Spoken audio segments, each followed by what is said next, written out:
Senator Blumenthal. Thanks, Mr. Chairman. I want to pursue a couple of the questions that I was asking when we ran out of time.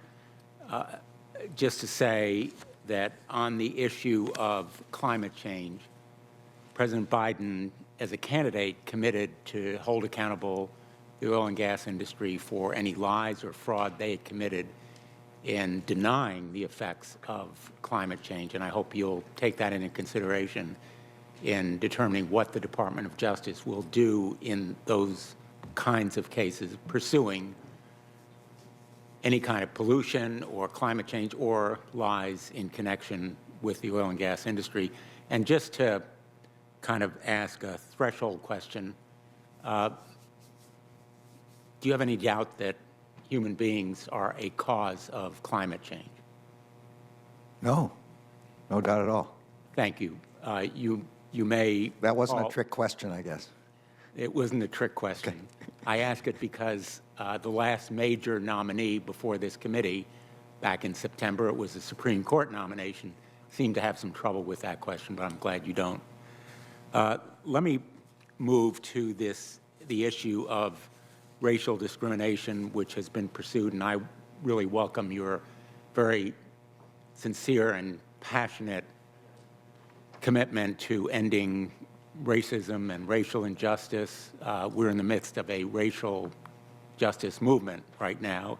One of the areas that most concerns me is holding accountable public officials when they violate individual rights and liberties. As you know, Section 242 makes it a federal crime to willfully deprive a person of their constitutional rights while acting under color of law, but prosecutors have to show that that public official had a specific intent to deprive constitutional rights, which, as you also know, is a pretty high bar. I believe, and I have advocated, that we, in effect, lower the state of mind requirement in Section 242 from willfully to knowingly or with reckless disregard, because this stringent mens rea requirement makes Section 242 prosecutions rare or impossible. And so I hope you agree that we need to adopt measures that will enable criminal accountability where all of the elements of the crime are committed and the mens rea intent requirement can, in effect, fit the crime.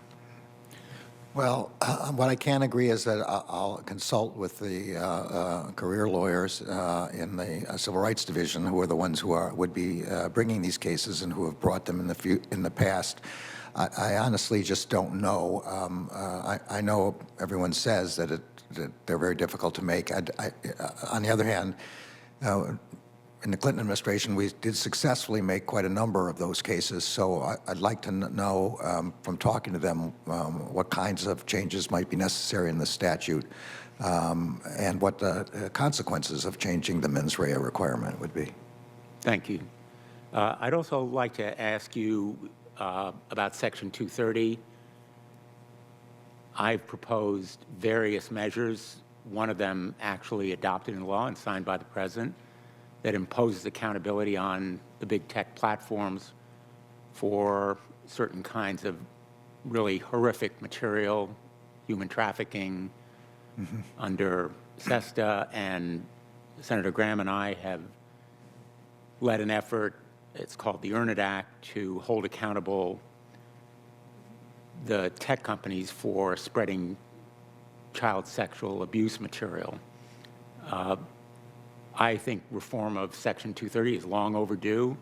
I led these kinds of targeted and indeed bipartisan efforts to revise Section 230 to hold big tech accountable. And I hope that you will consider joining with the Congress in those kinds of targeted, deliberate efforts to reform Section 230, which no longer fits the world that currently it applies to. So I don't know that much about 230, except for the case I mentioned that I'd worked on myself, which was a pretty direct application of the provision. I know that a number of members, including you, spoke to me about this in our meetings, and I know people have different views about how it should be altered. I really would have to study that, but I'm very eager to study that. There's no doubt the internet has changed from when 230 was originally adopted. I would be eager and interested in studying it and speaking with the members about it. Great. Thank you very much, Jeff. Thanks, Senator Blumenthal.